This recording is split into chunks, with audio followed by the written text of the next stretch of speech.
খোরারডারা গ্রামে তো এখানে একটি মেয়ে কিন্তু বিয়ের দাবিতে বাড়িতে এসেছেন। তো যে আর বাড়িতে এসেছেন তার নাম হচ্ছে জিল্লুর রহমান। যতটুকু শুনতে পারলাম যে দীর্ঘ 8 বছর আগে থেকে তার সাথে পরকীয়া সম্পর্ক। সেই পরিবারের পক্ষ থেকে গত সোমবারে যে সময়টি নিয়েছিলেন যে 2 দিন সময় লাগবে, বুধবারের দিন বসবে। আজকে কিন্তু বসার ডেট ছিল, কিন্তু ছেলেপক্ষের লোক কেউ বাসায় নেই।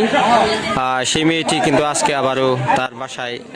আপনার বাড়ি পাথরডুবিতে? আচ্ছা, এখানে আসছেন কার বাড়িতে? জিল্লু। তার সাথে আপনার সম্পর্ক কি? ও আপনাকে বিয়ে করছে? আচ্ছা, বিয়ে করার পরে এখানে এখন কি ঘটনা ঘটছে? আপনি এনাদের বাড়িতে আসছেন, কি বলে উনি? বিয়ে করি নাই। কতদিন আগে বিয়ে করছে? 7-8 বছর। আপনাদের কোনো সন্তান নেই না?